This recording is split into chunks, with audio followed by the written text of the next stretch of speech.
welcome to another episode of Advancing the Cause. It's always a pleasure to be here with you. I find it very, very exciting when I'm here to advance the cause because I love I love the comments we have in the comment section. I am happy when my friends like Kevin, Lorimo, and the others, they could be watching me. I'm happy. I feel good. I feel good when we have, as my good friend Sherrod would say, when we have all of those jagabats here with us. When they're here with us, they make our lives so happy. And we are happy when they join because they learn. And so some of the foolishness they go around the place with, they are transformed when they join advancing the cause. And so tonight we are going to be talking a little about what's happening, like we've been talking about what's happening here.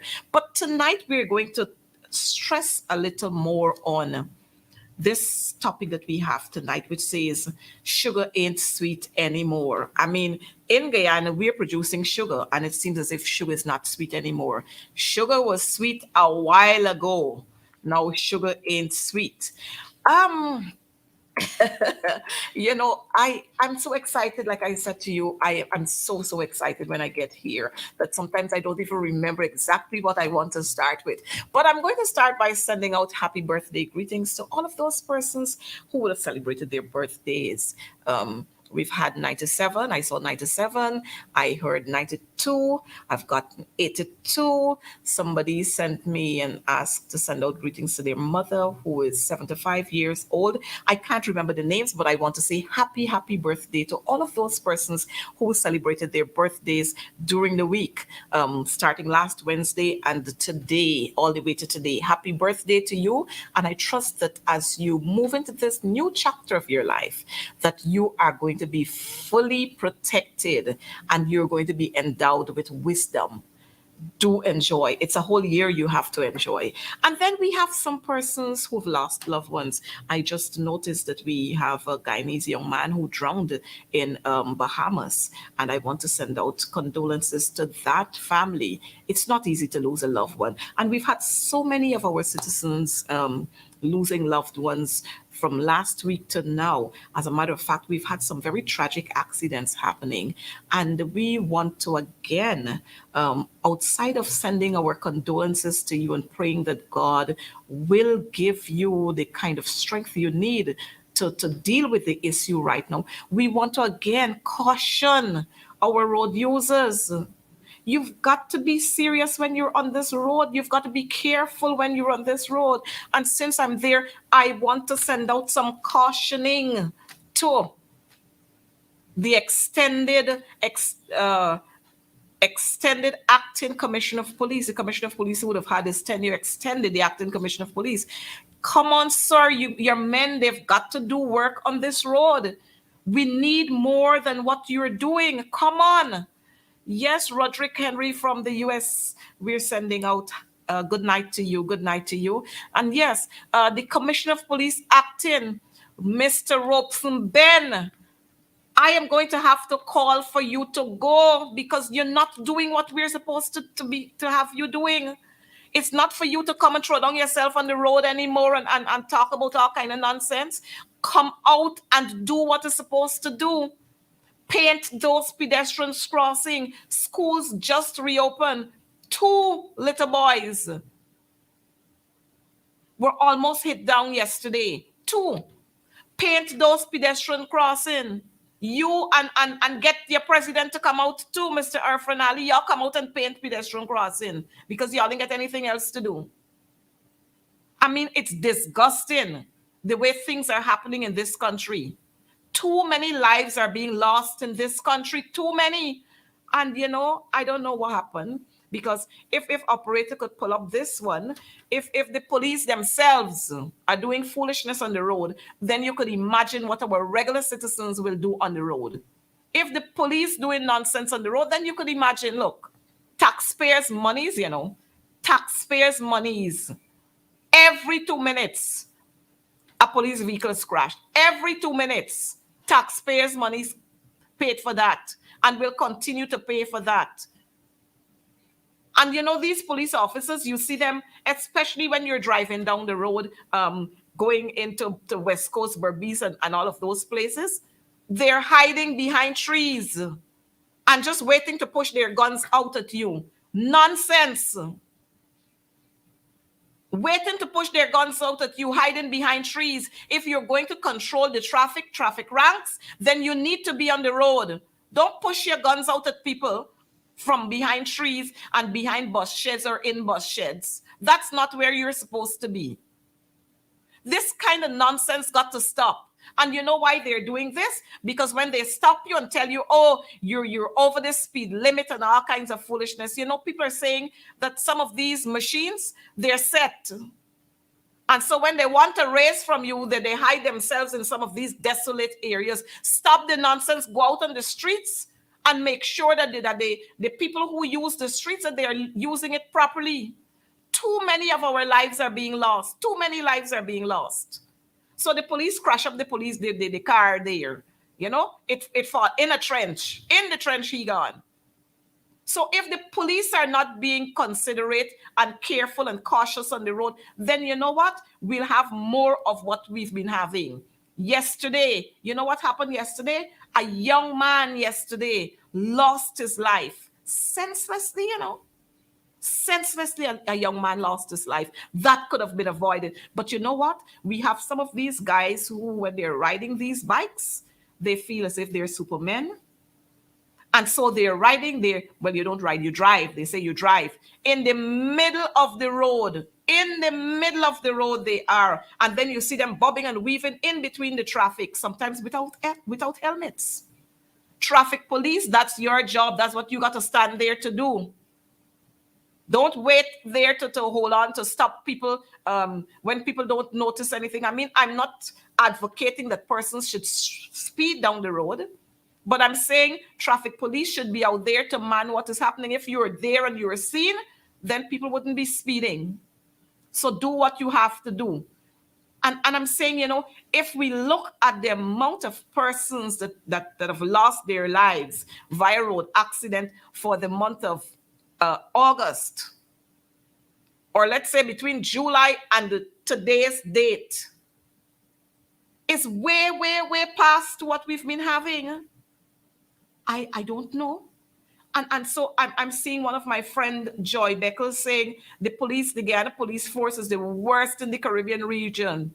Well, I wouldn't want to say all of them, but we know the crooked ones that they got. Crazy. Something is wrong here. Something is wrong.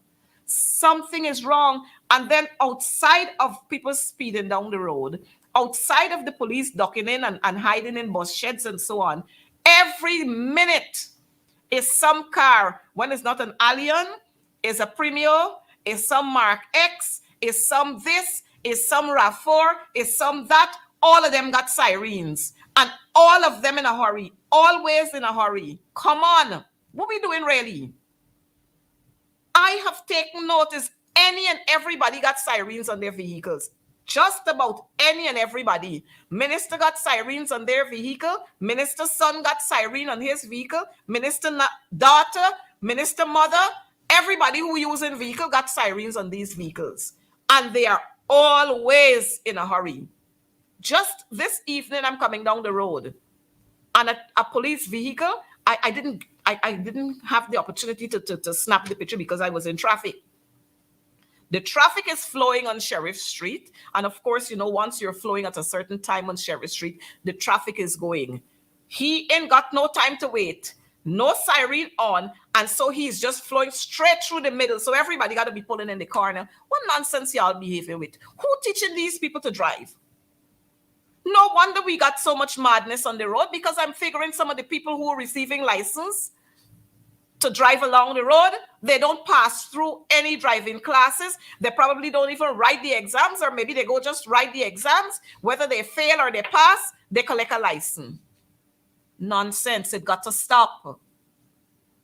Guyana has become too lawless, and we must stop this nonsense. Too many lives are being lost. Every day. Oh, man. Ropes and bend, you don't feel, you don't read, you don't see what's happening. Yes, like my friend Mr. Aziz is saying, the license selling wild, wild, wild, wild, wild license selling. We got to do something about this. And you always accuse everybody else of what they're doing. But when you're in there, you don't want anybody to talk about, you don't even want people to talk about what you're doing. So y'all fix the business. Fix it, Robeson Ben. Fix it. Clifton Hickens, fix it. Get your men and your women and y'all fix it. Come out in the mornings. Send them out in the mornings to stop in front of schools where you have heavy traffic so that they can assist the students and the pupils to cross the roads. Fix it. Don't come here and make yourselves. Everywhere is a set of lawlessness. Everywhere is a set of lawlessness. You go to the passport office, it's long, long, long, long lines. We've returned to the days of long lines. And you know, these were the same people who talk about, oh, the PNC and Burnham had people lining up for rice flour. Now you got to line up when you go to GRA. You got to line up when you go to NIS. You got to line up when you go to the passport office. Everywhere is a line. Every single where is a line. We are really doing it all. We are really doing it all. Incompetence to the highest. Incompetence. And I agree, you know, some of them have lost their ways. But we're gonna talk a little more into that. Well, let me extend best wishes, of course, to our teachers who have returned to school just Monday last. On the 4th of September, teachers returned to school for a new academic year. You know, this girl, Priya, she said one time that I am what? I'm obsessed with her. I don't know what about her I'm going to be obsessed with.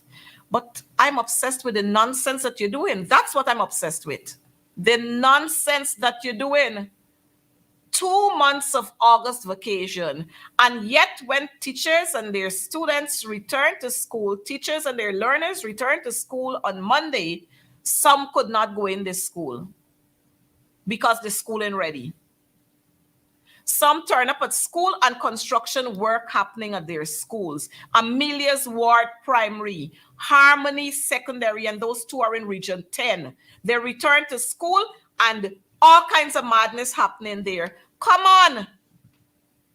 You want the children to be there when they got hammering and shoving and all kinds of things happening there. They're doing masonry work and all kind of mason work and that kind of thing happening there. Priya, what's wrong with you?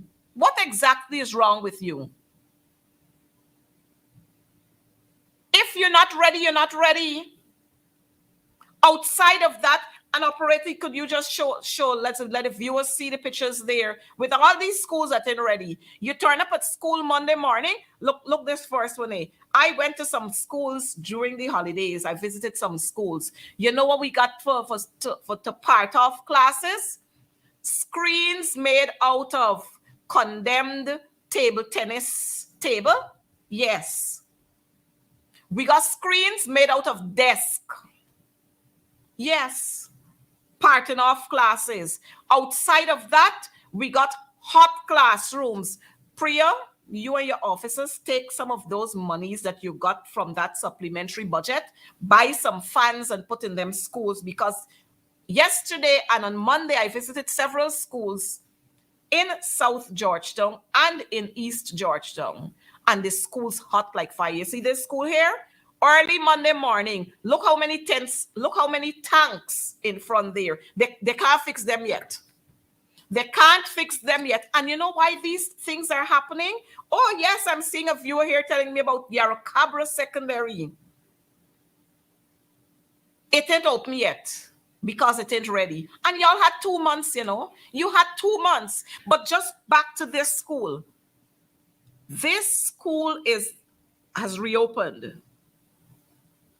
2, 4, 6, 8 water tanks in front there. And the same school, they're not getting water in certain sections of the schools. Priya, fix it right. Get it right. And I will continue to talk about what you're doing. Because as a teacher, I understand how this feels. Everybody turn up in school and you got big water tanks. Outside of the water tanks, you got a whole lot of garbage there. Workmen were working and all the trash is left right there. Who y'all leave it there to pick up the children? The teachers? The guards? The cleaners? Y'all fix it right, man. Fix it right. Every 2 minutes is a nonsense with prayer. When it's not the schools and fixed right, operator, we can slide those pictures. Look the garbage. Look the garbage. Look. And 2 months vacation, look the garbage. And they had plenty more than that. Other schools, a whole lot of garbage. Well, the city is a garbage city, so maybe because the schools are within the city, so they are part and parcel, or they ought to be part and parcel of the garbage. Let's roll with the picture. So this is another school that I visited. Just this building was recently, this wing was recently done. And here it is at the school. This is what is happening to the step here. The concrete step, the one side breaking away. Operator, if you can pull this up a little so we can see if you can, yes, this is what is happening there. This part of the stairway breaking away. And you know what the contractors did after they had teacher and so on reported that? The contractor decided that he was going to put a beam just under that part there. So they had one at the top and then they put one just in the middle. So just in case maybe they're looking at a seesaw or something. I don't know. But like they're setting trap for people, children. Y'all already killed 20th Madia. We ain't want any more in the city. We want none in Georgetown. So y'all go and fix it. Look the zinc. Look. This is the zinc there. That zinc there is zinc that take a mixed screen to divide classes. I mean, what kind of worthlessness is this? In this oil-rich country, what kind of worthlessness is this? Huh? What kind of worthlessness is this? And over and over and over, we haven't, from the budget last year, we had 2 other supplementaries. And look what we get in. And this is a secondary school. This is a secondary school. So I want people to understand that when we speak here, we don't speak idle talks. We got the pictures to show you. We got the pictures to show you. And you know why this is happening? Because they've been repeating it over and over and over from 2020 to now. All kinds of madness happening in our schools, in the workplaces for public servants, all over. You see the zinc? The zinc, that's the zinc there. It's disgusting. Very, very, very disgusting. Very disgusting. Those are the furniture that we have our secondary school, grade 8 and 9 and so on. Those are the furniture they're sitting in. But I'm not sure if we have the photograph with, we just passed the police car. Look, cupboard, man, in the 21st century, oil-rich country. Oil-rich country. Look, the cupboard, the teachers got to store textbooks and so on in. These people ain't got no shame. Look, classroom again. Classroom again. And this is an auditorium, eh? This is an auditorium with about 8 or 9 classes there. These people ain't got no shame. Priya ain't got no shame. None whatsoever. And operator just show us the one that, yes, that's a classroom. That's one of the classrooms there. Show us the picture that you were going to show us there. We want to talk about Bamia, the school at Bamia. I don't know when they're going to finish building it. I am sure when. Look. This is all you're seeing for the longest while. That's all we're seeing. That's all we can see. I wonder who will answer. Who will be made to pay? Who would be blacklisted? Huh? If friends and families, they give that to, friends and families, they give that to. Y'all is shame, man. Oh, look how long you had, this school here has caused me to remember the Cemetery Road. Cemetery Road, supernatural powers, maybe supernatural powers preventing the contractors here from finishing this building. I think we have about 3 more shots with it so that the viewers can see exactly what is happening there. It's disgusting. Very, very disgusting. Very disgusting. The issue, this school that they're supposed to have there, that they call Bamia. At Bamia, the school that and big talks, big talks, shameless people. But we're going to take we're before we take the other slides. Yes, that's the whole fancy thing, Bamia. If you see how quick they put up those, just how fast the start is, just how fast the ending. But we're going to bring on our guest. Our guest this evening is Comrade Ramjatan. Honorable Comrade Ramjatan. He's also the leader of the AFC. Quite a distinguished young man. Under his stewardship at the Ministry of what they call now Home Affairs, Public Security it was then, where the public could have come in and talk to the minister, talk to staff, and get things fixed. But now is a whole long story. So we're going to bring on Comrade Ramjatan so we can have a little discussion on this whole thing here. Because I'm sure, Comrade Ramjatan, good night and welcome to Advancing the Cause. I know you're always there to bring clarity to issues. I was just talking about the police and them crashing vehicles and Ben and them not doing anything. The police again hiding in bus sheds and behind trees. And when you come in, they push out their guns at you. The police again in all kinds of nonsense. And then we got sugar that ain't sweet anymore. Welcome to Advancing the Cause. Tell me what you think about what's happening in this country. Well, I have been speaking about it all across the country. Thanks very much, Coretta, Advancing the Cause here. These programs are very much needed and vital for people your viewership to understand what is happening. And secondly, also for the communication so that the issues could be understood. Look, in relation to crime and the police force, I am ashamed as to the developments that are occurring in that sector. As I have indicated in an earlier program, the tremendous amount of surveys and recommendations that were done during that period of the coalition government, consequent upon the British security sector reform process, whereby an expert from Scotland Yard had come in. I think it is the Metropolitan Police Force, they now call it, who had come in and has done a whole set of studies for the professionalization of the police force, for the creation of strategic management units, for the creation of an aviation and a maritime department and all of that, but also human resource being better developed by virtue of training, manuals, and a whole set of other things to enhance even the academy and so. And all of that now, surveys have been there, recommendations and reports have been there, done by other professionals that he also had recommended, like the Sicklington guy to enhance SOCU and so on. I understand all have now been shelved and have come to zero, just like the British High Commissioner had indicated that he does not want to see happen. Now, we had indicated that, look, we are going to ensure that all these recommendations are implemented. Rogue elements within the police force, because we had very many. And during my term, about 6 to 9 of them were knocked off. And had to go because they did serious things. There were some more. But as I have said so many times, the next morning after you knock them, a couple of them off, the wife bring in 6, 7 at a picnic and say, Mr. Ramjatan, they go starve now. And I had to plead with the commissioner to, just hold on with them. They said they're going to change and all of that. It's difficult. It's very difficult. But a number of rogue elements who did very egregious things, we knock them out because you don't want them in the force. So all of that now, because you have a leadership in the ministry now that is half scald. I don't know if they know what they're doing.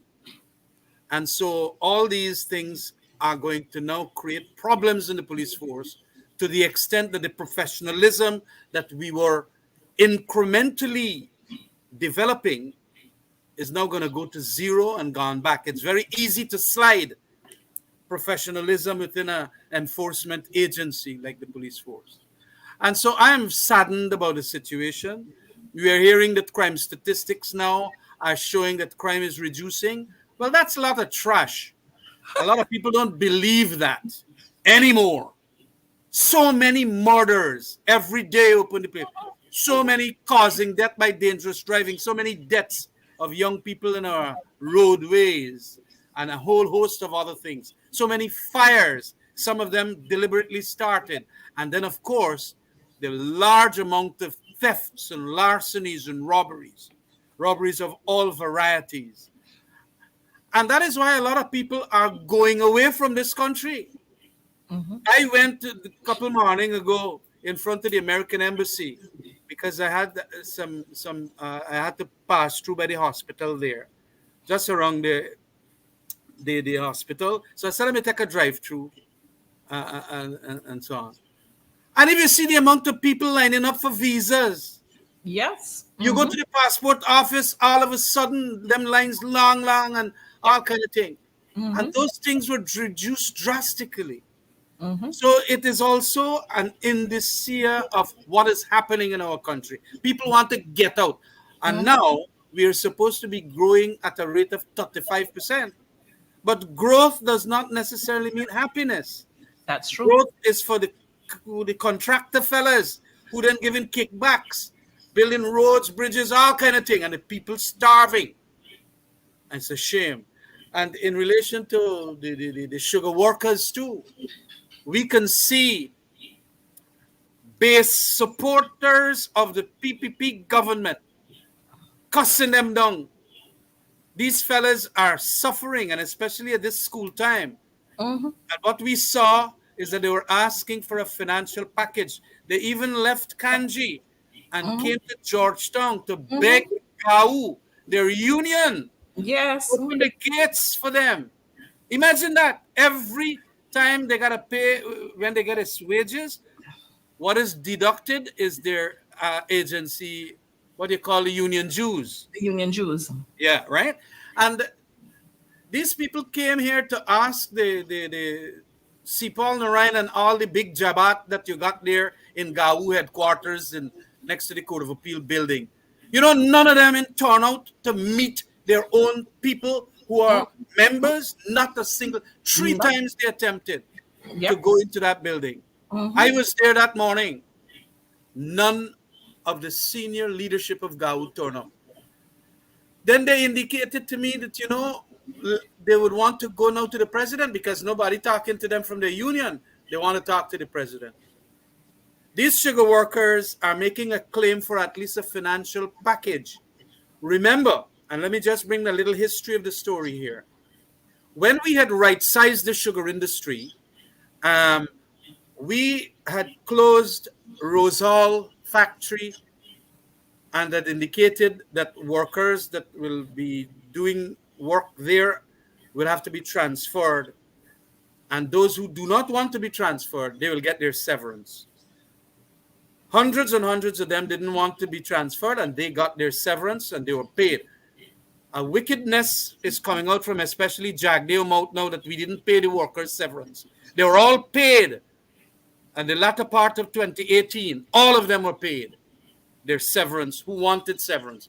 Now, they got about 389, I suppose, who had said that they're going to stay on with the industry. And they were transferred to Blaemont, some of them, and some were transferred to Albion. Right? When the PPP came back in government, so they didn't get their severance because they were not severed. And even when the PPP came in, the PPP gave all those who were severed an additional 250,000 Ghana dollars as a bonus. These fellas never got that either. So now, working in Blairmont and working in Albion, they gone rehabilitate, spend plenty money. A black hole, I disagree with their spendings to rehabilitate Rosal, but let's take it for they're now rehabilitating. They want those sugar workers that was transferred to come back to Rosal. So the people say, if you want we back at Rosal now, you gotta pay us a package because we Yeah. end up getting two ends of the stick here. We didn't Yes. get the severance, plus we didn't get the $250,000 Nope. additional bonus that you give all the people that severed. And we punishing just like them people. Why you don't give us a package? GAU initially on the first to the third day of the strike had indicated that they are going to make sure that the people get a package. And then I understand Jagdeo shout them down. I understand that Mr. Finance Minister said he ain't got money for give them. And GAU and all back away because, of course, GAU is very much close to the PPP. So, Comrade Ramjatan, you're saying that sugar ain't sweet anymore. Sugar is not sweet anymore. Them a couple hundred people there, they cussing them. They said they're done with them. And of course, they don't have the workforce because all the severed people, they gone, they take buy some minibus, open business. Some of them gone to other areas of the country and so on. They got to rely on these people. Now, these people are simply asking for a package, whatever is the amount that they could work out. Just talk to us. Irfan Ali talk a lot about how he wants to talk. He wants to talk to Norton. Norton could pick up the phone and talk to him. Them sugar workers come from Kanji to Georgetown, and he couldn't pick up a phone or go and meet them like a Cherry Jagan would have done. No. No, he is too big. As a matter of fact, he running behind the ex-Prime Minister of Britain, Tony Blair. He running behind Tony Blair. Oh, And that day, right. Yeah, he was yes, there.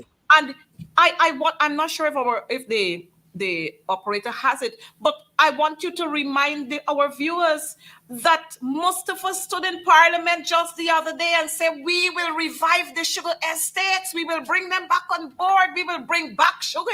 You remember that? I know. I'm well aware of it. And so they spent over $9 billion in their 3 years so far on sugar. $9 billion, if not more. And subsidizing and trying to reopen these estates that are so derelict. They're going to collapse in them, just like what is happening at Skeldon and what happened at Wales. You understand? So these sugar workers now gone and they protest and demonstrating. It's a constitutional right for them to assemble, to show their cause and all of that, to express their opinions on matters and so on. Now the people gone and get the police and beat them up, run them down the road all over the place, and then charge them with not only unlawful assembly, but serious charge of terrorism, striking terror to members of the public. Indictable charges. They had to beg the magistrate to get the bail reduced, and then she reduced it to $60,000. All 20 of them. And look, these fellas are hardworking. You could see it in their faces, and if you feel their hand, how tough their hands are. And all of them tell me, all 20 of them that were charged, they tell me, because their wives and so on were at the magistrate's court at New Amsterdam there. They were saying, look, Mr. Ramsey, I'm not get money for bail of himself. We gonna have to go beg somebody or some family or ask a bail man, and then you gotta pay interest and all. Because only too recently, a lot of their savings that they had home gone to buy books and this and that for the school children. Yes. Because these people had taken the money and given them for the local government elections, and all the money done. So now, just a couple of days ago, they gone and they buy the books and clothes and this and that and whatever. They ain't got anything. And they were striking. That was the 20th day they were striking. So they were impoverished by a result of the exercise that they were doing of protesting and demonstrating. And now they get charged. Some of them get beat up. And they all got to pay bail, $60,000. Where they going to get that? You know, I talked to a couple of people to try help them and all that. I don't know what will happen. I haven't gotten back a report. But that is the state of the politics in our country and the economics of it. And even in a base support area of the PPP. If they could treat them like that, and I know all of them must vote for PPP. All of them. As a matter of fact, they're now telling you a different, as a matter of fact, Comrade Ramjitan, I heard those same men. You were there with them Wednesday morning. I was there with them Thursday afternoon because I was passing and I saw them out there and I stopped to have a conversation. And they were telling me they didn't even have, their union couldn't even send a bottle of water for them, a large 5-gallon bottle of That's right. water. Yeah, They yeah. were in the sun all day. And I mean, these are the same people, see Paul and them, who talk about how much they love the sugar workers. I wonder where is Sharon Das? I wonder where is he? He had loved the sugar workers too. Where is he now? Huh? Well, Where is Jagdio? Because I hear Jagdio and the one Anil tell the people, oh, y'all bring in Ramjitan.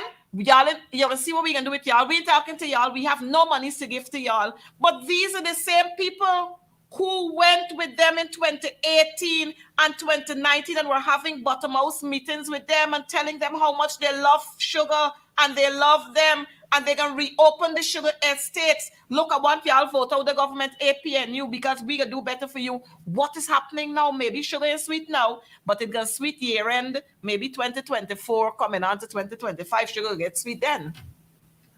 well, knowing the tactics of Barra Jagdeo, especially because he's the mastermind behind it all, he's going to then probably give them a big increase by that time, and then probably another financial package. And that is how he's going to buy the votes. He's going to come to Parliament, either the budget or a financial paper, and then they got the majority support. It is passed, and there you have it. But I rather suspect, talking to a lot of these sugar workers now, that they have seen literally how the maltreatment persists, and that how they were lied to, misinformed, and given all kind of fake news, their interest. And let me say this, when we had done a real good state paper on sugar since 2018, and we had carried it to Parliament. We had indicated clearly. I remember Mr. Nagamutu, Noel Holder, and a couple of others spoke on it, that this generation of estate youngsters, they don't want to cut cane. No. Cane is back-breaking work. These people now in this digital age, they want to play with their phone, they want to provide services. You think that son, and by the way, today's son, 2023 son, far hotter than any of them son I know about. It's climate change. And it's back-breaking work. And the wives told me that they's got to get up 3 o'clock in the morning. And you know how much money a day the man bring in? $2,900. What I can mind picnic, what I can mind bring in food and all kind of thing. And these people just don't want to listen to these workers who saw the continuation of Blairmont and Albion by virtue of transferring there. And so they're entitled to some amount of compensation package now. If you want, bring them back to Rosal now that Rosal has been rehabilitated. Why not? Look, this is a nasty, nasty government. And you can't say you're glad as to how the workers are being treated, but you're glad that the workers are seeing for themselves how they are being maltreated and the incentive. There is only just forget their votes. They care nothing about it. We cared about the next generation. We care. That is why we said, look, we got to get them out of sugar. We got to train them. We got to provide alternative livelihoods and so on. And we were proposing, as soon as we got the oil monies, we are going to ensure that these thousands of acres of rice, cane land, be converted into specialized crops and the 5 Ps, peppers, papas, and prawns, fishing culture, and so on. Them kind of thing.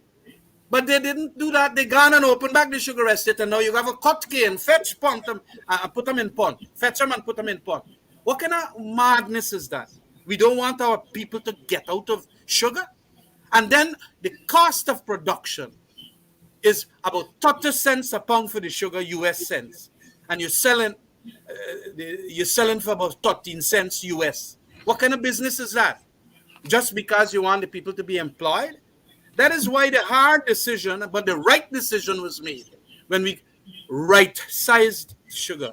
So we are But you not know, advancing the cause in that sector at all. As a matter of fact, there's massive regression and there's punishment all across the estate areas. And you take it from me, Coretta. I have been around these places, and plenty of them can get 2 meals a day, 2 square meals to that is eat. true. That is true. Honestly.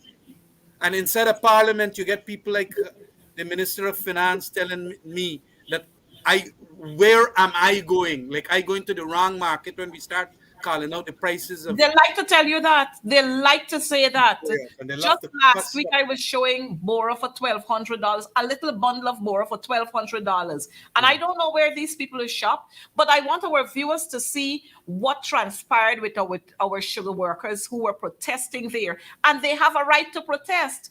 And I need to remind persons that when the PNC was in parliament, these same sugar workers, the PPP used to use them to burn the sugar cane, the fields, to create confusion.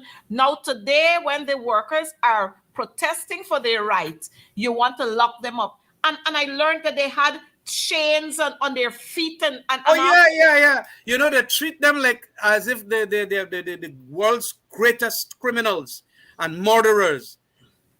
Shackle them, with foot shackles, and then they also had they had them handcuffed and throw them inside of the vehicles and all of that. You Well, you know, gotta treat sugar workers, and you know all of them. You know where they live in. You know their wives. exactly so. So And you you treat know, them you the know best. that these men are not criminals. So why are you criminalizing them now? Because they're talking for their rights, or because you feel that they embarrass you? You know, the thing with the PPP is that they cannot accept now that people are getting wiser and That's people right. are reading and people are understanding the game, that they can no longer trick them. And that That's is right. the problem. That is their problem, that That, people that are is getting so true. And exposed to even the what. sugar workers now to Coretta Yes. are understanding that all of this madness that Jagdeo did at the sugar Skeldon factory, Oh God. spending 250 million US dollars, was Jagdeo economics. That was very, very bad economics. You spend 250 million US dollars, we're still paying debt on that sugar factory, and it has literally collapsed. Jagdeo never put any of the European Union monies when in 2004 or thereabouts, they said they're going to give them 11 million euros every year to spend to rehabilitate, right size, and do whatever it is to rationalize production of sugar, close down some estates and so on, and efficientize in other estates. It come up about, for a 10-year period, about 110 million euros. Not a cent was ever put into sugar. And he loves to come and tell people that how in that 5-year period, we brought down the sugar industry. The collapse had started a long, long time, and we knew that it was coming because of the special market preferential prices for the European Union had stopped by 2009 or thereabouts. I can't remember the year. But the European Union said, well, look, we had helped you all out. Are we going to continue to help you with this 110 million euros or whatever it was? And they did not. Jagdeo gone and put the money in the reserves or some other place, but sugar didn't get it. I remember Gau's man, Kobalchan, used to cuss him up. You got to put the money there. No, he said. He's God. And a lot of them treat him like God these days. But this fella got it all wrong. That sugar factory at Skeldon was the hallmark of the wrong policy of still thinking sugar has a future. It does not have a future. And as I have been mentioning, you got to know the people. They don't want their children to go cut cane. So what will happen to the next generation? Nobody will be there as laborers, No and the one. mud soil is not good enough for the mechanization. It is not, and the rainy weather and the what you call the unforeseen weather patterns in Guyana now. Them machine getting stuck all over the place. You know, So it's I don't like know a what CS can do there. I'm seeing one of our callers saying that's voodoo economics. What they Voodoo, put in yes, right. sugar. It's voodoo Voodoo economics. economics. So But they I, take I this just one. want to I just want to play this little clip from the leader of the opposition, Yeah. where he spoke about a couple of things. I mean, the PPP, I don't know how much more wicked these people could get. I just don't know how much more wicked they could get. It is so crazy.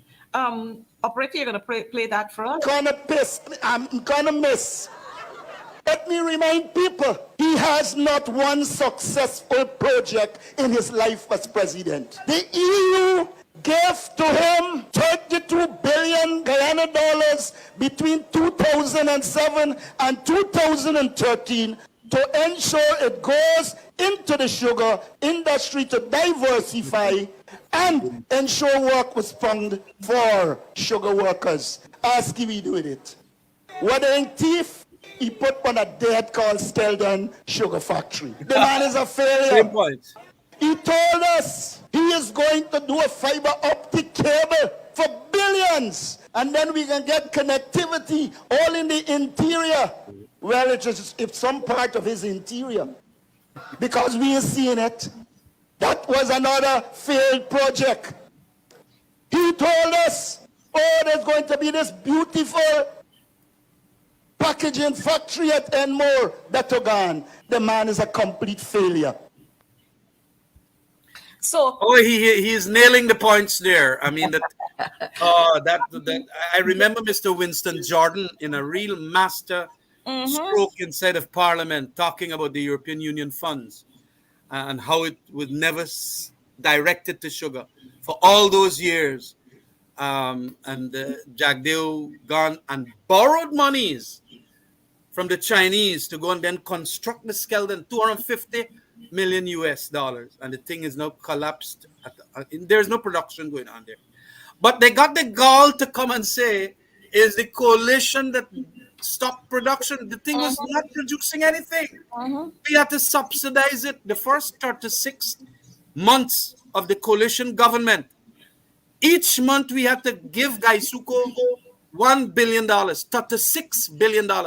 And then is when Mr. Granger asked myself and David Patterson and a couple of others to set up a committee to go and say, well, what then should the future of sugar be? And then we came up with the white paper and the state paper and so on. And we said we got a right size. And we talked to people like Clive Thomas and so on. But no, I even called their finale to a meeting because I was chairman of that group. The president had appointed me chairman, pleading with them, let us get your suggestions. You know what was their fan suggestion to me? Pay the sugar workers, don't knock off any of them, and then spend more money. I said, but the price of you're not making profit anymore.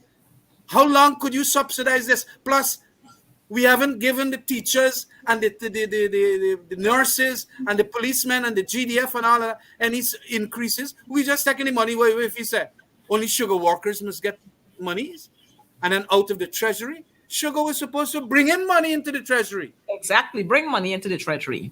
Now you take $36 billion and you're still telling me that is what we got to do?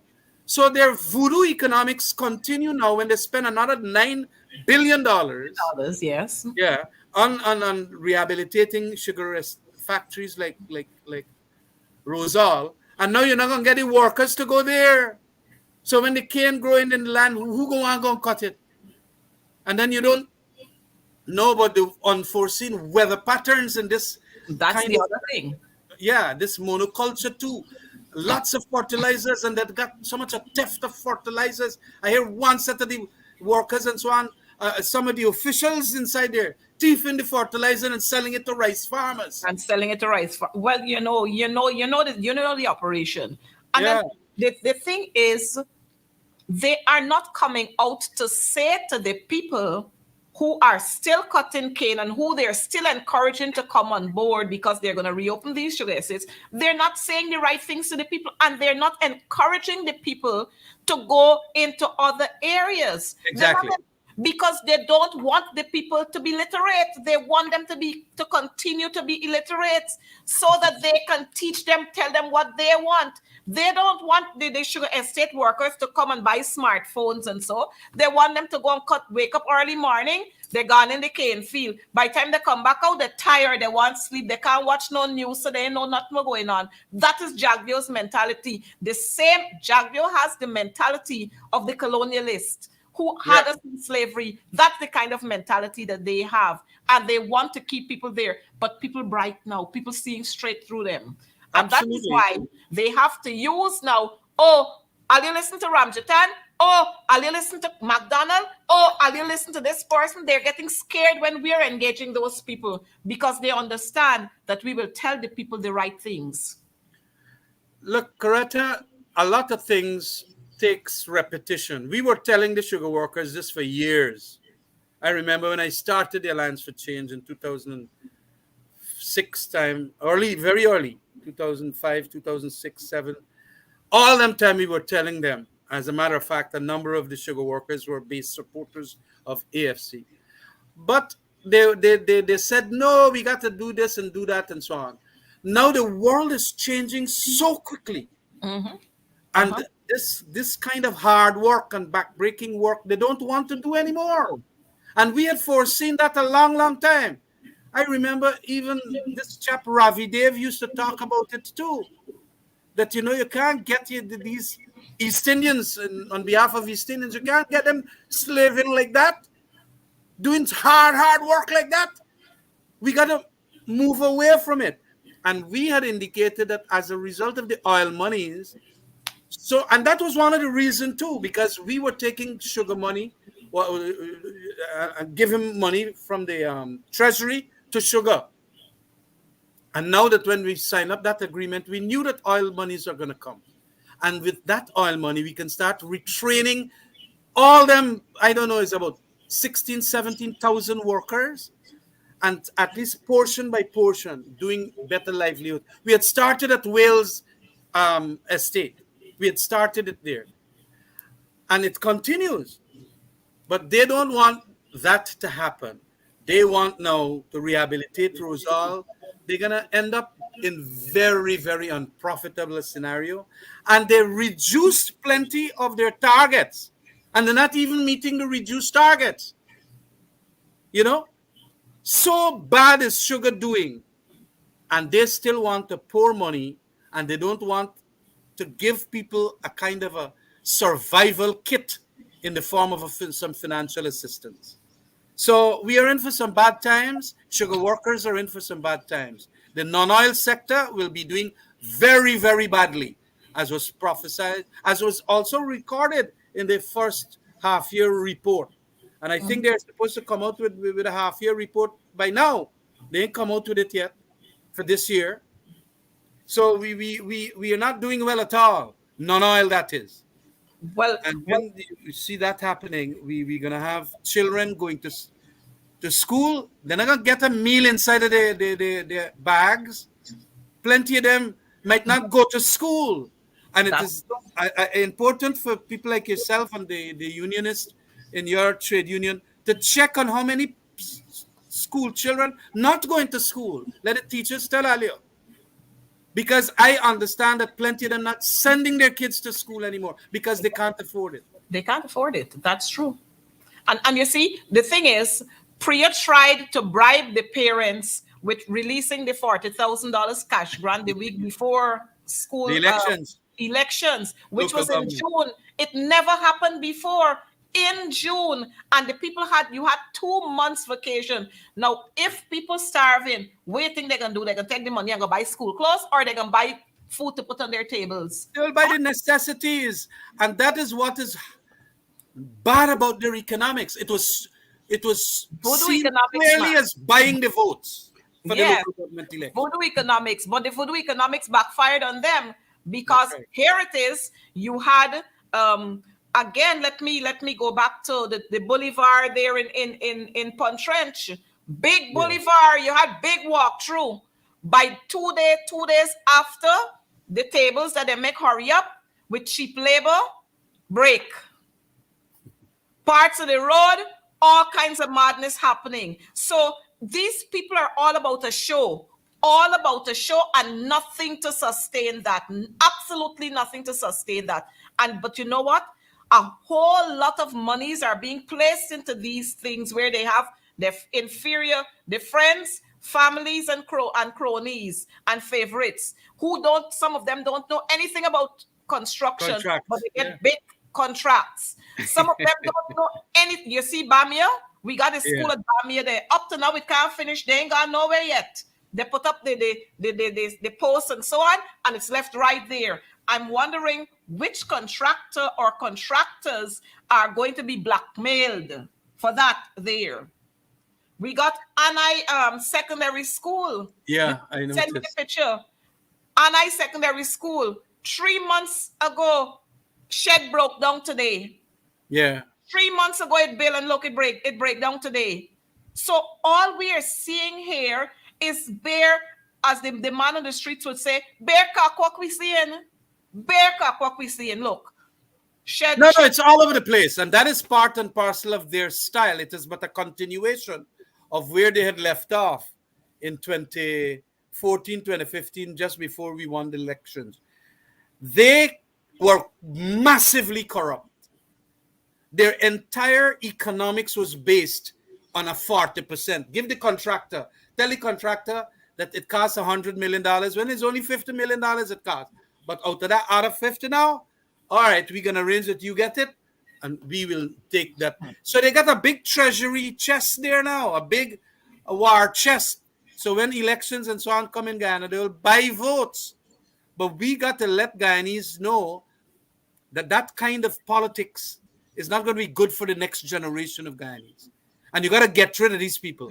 And even if they're owned now, like in Kanji and Albion, they're talking about them, expect. And we have to get massive unity too in the support basis of all the oppositions so that you could get these people out.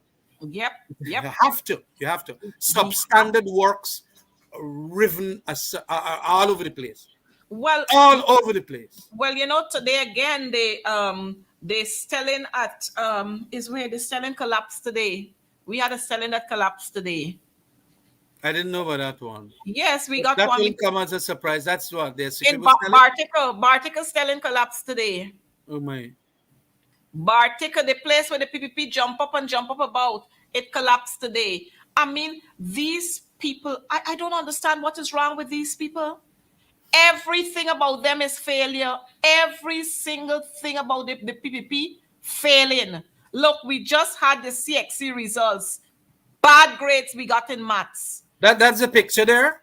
Yes, that's the picture there. Oh my. That's the picture there. Bartica selling.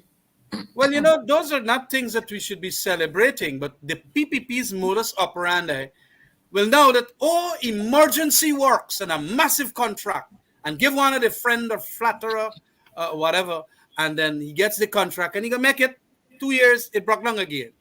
And that is how they're minting money. And we know that. We know that. The thing is, we have to highlight these things because who knows, maybe they set up some one of their friends to knock something there and make the whole thing collapse so that they can get new contracts. You see school, you see all them schools were burning down? Yeah. You see all them schools are burning down and you can't get the reports. You can't get the reports what caused the fire. And no, they ain't got no CCTV cameras around to see who set the fire on the schools, but schools burning down mysteriously, and then you get big contracts to rebuild these schools. I mean, these people ain't got no more shame. Like I noticed one of our viewer would normally say, the PPP, they done shame out all their shame already, so they ain't got no more shame.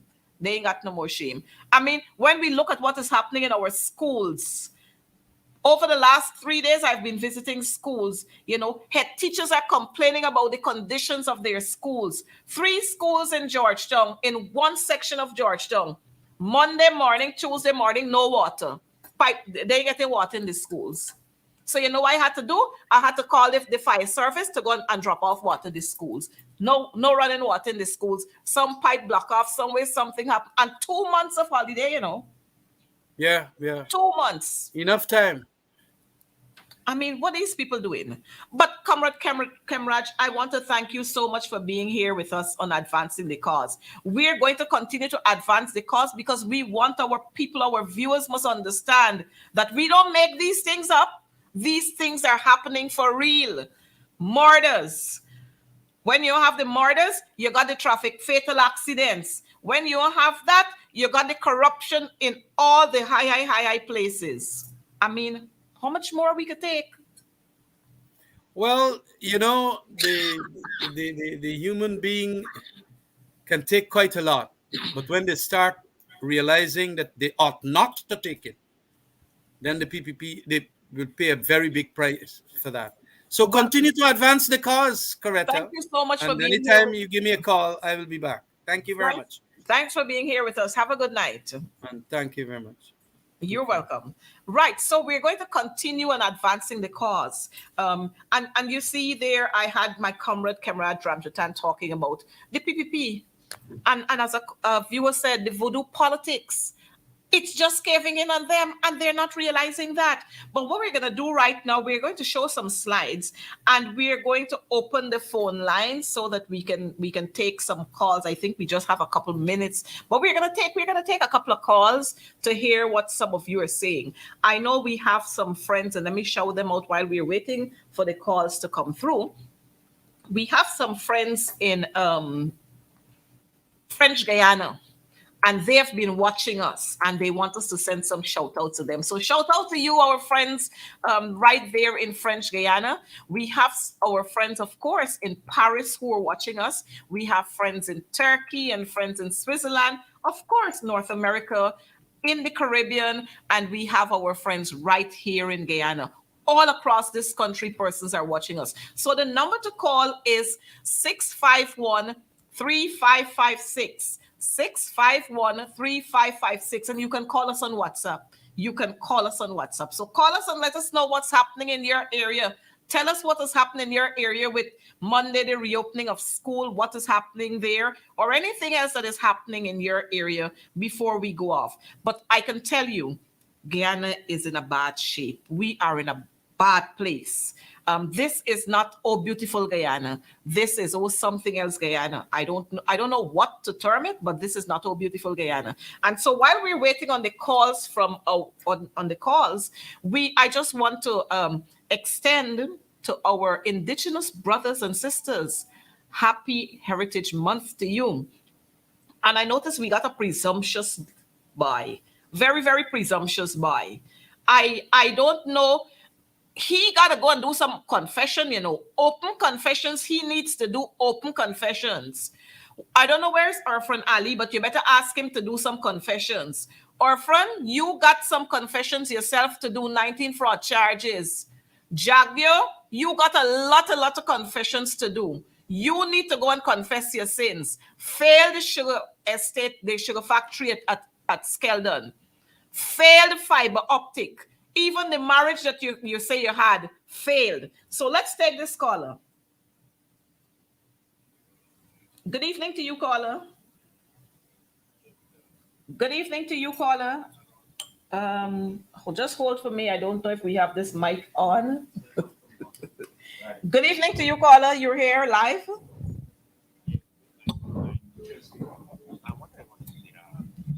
Just hold for me. Let me see if I can put you on speaker.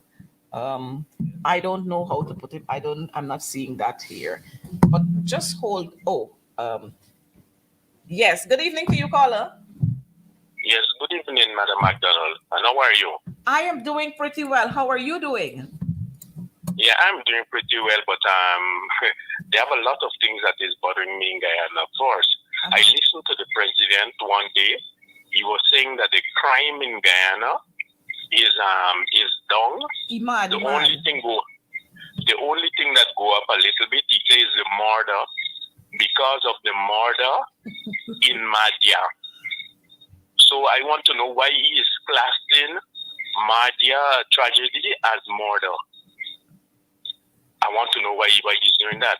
But that is one. Two, one time I listened to the bishop, and I heard the bishop saying that the roads in Guyana, they are built very thick. In Guyana, we normally do yard, feet, and inches. And the bishop, he was playing so smart that he said that the road in Guyana is 50 millimeters thick, because he know that we doing yard, feet, and inches. But I want everybody to know that 50 millimeters is just 5 centimeters. And 5 centimeters is equivalent to 2 inches. So we can imagine what he says. 2 inches thick is the road. If a truck that full with sand drive on that road, it will break it within 2 days. Yes. And that's exactly what we've been having. And next thing to we think that we are Dubai in the Caribbean. And last week, Monday, I was looking at in the ring with Sherrod, and Sherrod was showing some accident that occurred on the road where 8 people died during the weekend. Separate accident. Separate accidents. And when 8 persons in 5 hours.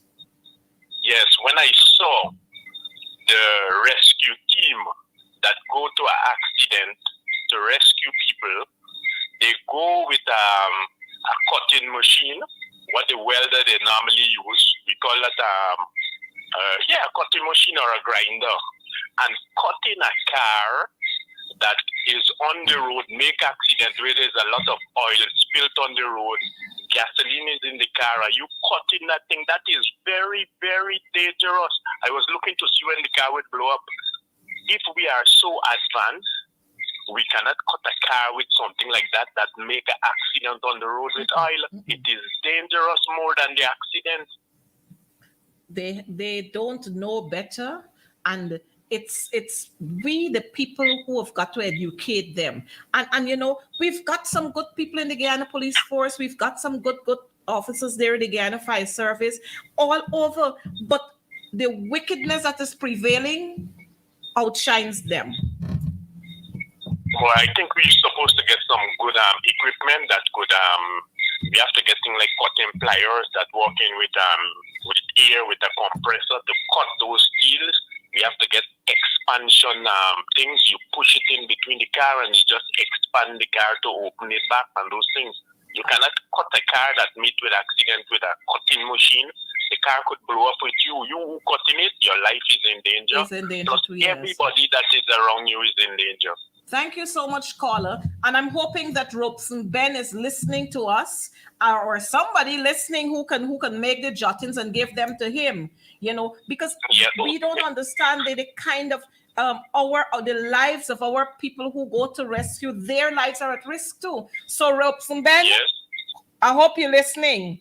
And if the bishop, I hope you're listening too. Because when you try to confuse us with all these numbers that you're giving us, people out there understand and they know that you're trying to cock us. They know that you're trying to cock us. So don't come with the nonsense. Build the roads properly. Okay, have a good night. You too, my dear. Thanks for calling. Yeah, I will stay listening. Okay, yes, bye-bye. Bye-bye. And that was one of our friends there from French Guyana. That is a friend, that's a number that comes from French Guyana, but he resides here and he's back and forth and he's been observing quite a lot that is happening. Yes, so we are seeing these things happening daily. We're having these accidents. All right, let me take this call. Good night to you, caller. Thanks for calling. Good night, Coretta. Good night. Could you speak up a little for us? Yes, I'm concerned. Good night. I'm concerned, Miss McDonald. 2 months the Ministry of Education had. 2 months the Ministry of Education had. And now the community high school in Cottonfield, they have sessions to accommodate multilateral children and the community high school children. That is a shame. At Cottonfield and the multilateral children. And they had 2 months. Yes, and these are the people who talk about how competent they are. 2 months they had. As a matter of fact, they had more than 2 months. And they knew exactly what they had to do. All these monies from the budgets, and they still can't fix it right. Priya Manik Chand, if you are not listening, I hope you have your folks there listening so that they can fix this. Fix it. It seems as if education is not priority for you people. We have another call on the line, I think. Caller, good night. Hello, Coretta. Good night to you and my good friend and your panel there. Yes. Hello? Comrade Ramjitan, he left already. Oh, he's already? Yes, he's out already. But thanks for calling. All right, Coretta. Let me tell you what, okay? I'm not disputing a lot of things that you're saying there, okay? And there's a lot of truth of what you're saying. But that individual that you just had here, and I don't give a crap, that cockeyed snake lied so much. Come on, sir. If you're going to call in, we expect you to be very respectful. Yeah, but the lies on the nation just because you want to get back where y'all left off. Oh, come on, let us be real. I'm not saying the PPP is doing everything good, all right? I call a spade a spade. But when a man's going to lie 24/7 to you, right, what can you expect? Caller, I'd be very happy if you can list those lies for me, because I can tell you, Jagdeo lied to this nation, to the entire world when he told us that he was married. Jagdeo continued to lie to all of us. Hold a second right here. I'm not going to refute that or dispute what you're saying. It's the fact. All right? I can tell you, after the no confidence motion that the past, I was on the website, I was going to purchase a bus that morning. And that same individual that was on the program there with you, right? Like the resident outreach. And his words was when the COVID grants were given out, okay? He said he was on the west side and a guy, they went in and they shared, they gave an Indian guy and they gave a black guy, okay? And the Indian guy said, no, we don't live so, and the man got to get something. Let me tell you what, there was like a flock of ducks walking, Joseph Harmon and that same individual and a host of other, and a set of cameramen. I look at this guy. Now, come on, this guy have a smartphone. If he could have bucket what he's saying, a picture tells the thousand story. Am I right or wrong, my dear? You're correct. God, why you cannot bring this and show the Guyanese? I'm overseas based Guyanese. I'm in London right now, and I'm sick to my teeth with the individual. All right. Anyway, hold on a sec. I would love to come in on your program and debate him. I ain't the PPP, I ain't the PNC, and hell sure, I ain't the AFC or KFC. All right. What I would want you to do is call me after the program so that we can arrange that for you. I would love to have you on the program too. I think his credit went. But you know, the thing is, all of us, we are all sinners. All of us are sinners. Let me take this other call. Good night to you. Good night, caller. You're on the air.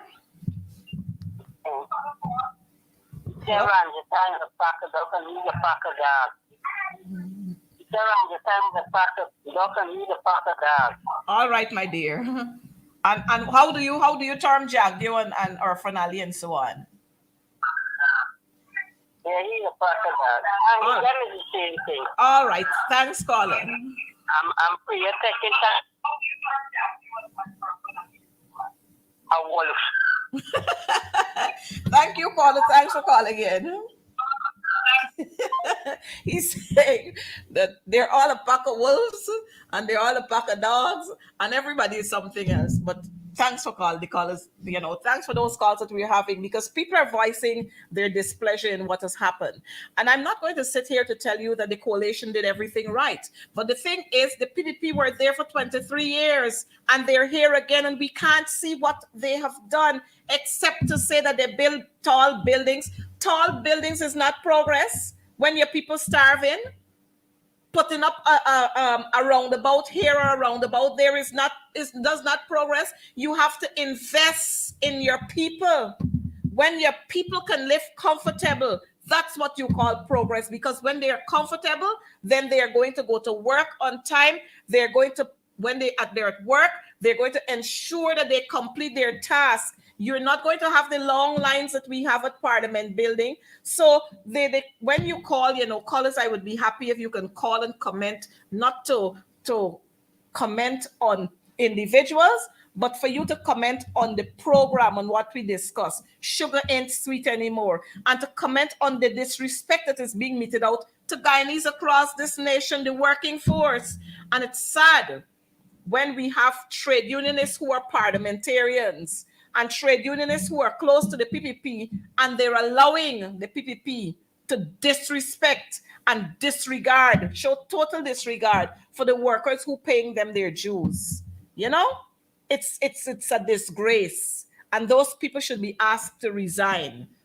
I'm not sure if we have any more callers, but what we're going to do is, operator, I don't know, I think we have maybe 2 or 3 other slides to show before we go off. I know Sherrod is going to be on, but I want to say to you folks, the PPP are no good for Guyana. They are no good for Guyana. All you look, every time we have the PPP, we got foolishness happening. And so you see this worthless boy here, this worthless boy who's still presumptuous and decide he's going to paint up his face for Amerindian Heritage Month. Boy, them children, the 20 lives that were lost, they're on your shoulder. The cries of many, many mothers are on your shoulder. And you see the pageant, I hope those contestants are held very, very far away from him. Pageant coordinators, whoever y'all be, keep those people's children, daughters away from that guy who you see paint up his face. I think it was yesterday, we got the information about this young lady who was burnt. I think her body was burnt. They found her under the house. What is really happening in this country? The other day we had the chopping to death of an 8-year-old and his mother. Now we find this woman's torso. We're going to take one last caller before we go out. One last call. I think they're gone. Yes, we got to do something about this. This country, something seemed to be going wrong in this country. Too much blood. Too much blood. Too many lives are being lost. Something is wrong. Look, let me encourage our pastors, our pandits, and our mages to call your people in, and let's have some prayers for this country. Let's have some prayers for this country. Something ain't going right. We'll take this last call. I don't know what is happening when the call coming through. Something is happening. I don't know. Anyhow, viewers, it's always a privilege to be here with you, and I'm very passionate about the things that I do. And so sometimes you would see that expression on my face because lives are being lost senselessly. The government is incompetent and they cannot do things that they ought to do. Imagine we had 2 months. There was 2 months while the children were off of school. And yet schools are not ready. And some schools, the teachers are asked to go into schools when construction work is being done. That can't be right. Fix it. Outside of that, I recognize that callers, viewers are calling in to say, there are transfers here and transfers there, and they're highlighting persons who are being targeted in some of the ministries. Well, we know the PPP. They are a bunch of oppressive people who always seek to target people who stand up to them and who don't go with them and the policies that they want to employ. And then I saw my good friend, what's his name? Kevon Lorimore. Kevon, I want you to know, what you did there is fraud. You got monies as a school grant. You got a school grant. And if you don't understand what a school grant means, it means to purchase items for school. So what you did there was converting monies from one thing, for the purpose of one thing. That's fraudulent conversion, and you could be charged for it. So don't hype up yourself on Facebook. Don't hype up yourself. Yes, we're happy that you're training your children to be young entrepreneurs and successful businessmen. Early you're training them. But don't hype up yourself with wrong things. Don't hype up yourself. And I'm hoping that GRA, somebody send that to GRA, and GRA could ask you to pay the taxes. I hope somebody would send it to GRA. So when you don't know, ignorance, they said, if you think education is expensive, try ignorance, and that's where you just try there. Don't hype up yourself with nonsense. And on that note, I want to say to all of us, Guyana is we own. Just the same way we tell Venezuela that Guyana is we own, we must tell Barajagdio and Irfan Ali and Priya Manikchan and the whole pack of them who feel that they got the transport for Guyana. We must tell them that Guyana belongs to every single one of us, whether you're a teacher or a sugarcane harvester, or you're in the public service as a nurse, or you're in the armed forces. We must let them know that we all are bona fide citizens for this country. Imagine those sugar workers, 21 days they've been out of work. We finding money. Of course, it's a good gesture. We finding monies to get food and all kind of thing to fly into the hinterland to give the refugees, the Venezuelans there. But we can't find a package to give to our brothers who are in the sugar field, who are cane harvesters. And because they talk for their rights, you lock them up and you put on chains and so on their hands, and you shackle their feet as if they're criminals. These things, let me say to you, PPP, it will come back to haunt you. Don't worry, time drawing near. And as old people would say, time longer than twine. Your time is drawing near. And the Guyanese people will mark you when the time comes for them to mark you. On that note, let me say to you, be good Guyanese citizens. Again, Bishop, we getting too many blackouts. We far from Christmas. Too much blackouts. We far from Christmas. Where is Indar? Indar? Too much, man. We can't take this blackout. Too many hours of blackout, and when you're not getting the too many hours, it's on and off as if it's fairy lights. Y'all fix it. Don't come and dress up in parliament like you are Lord Jesus. Fix the business. The people in this country have a right to enjoy a proper flow of electricity. And the hurtful part about it is that when it's on and off and they blow one of your equipment in your home, when you go to the offices and the GPL offices, they're asking you for receipts. If you buy a refrigerator 5 years ago, why are you keeping that receipt?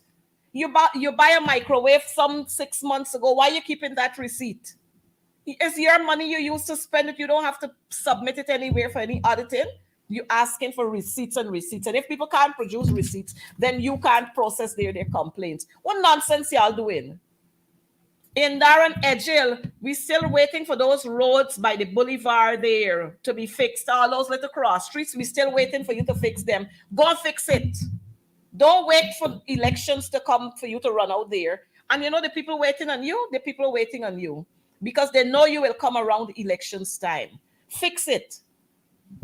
Colin Crowell and Susan, them dirty water that we get in, don't let me go play the dirty song for you.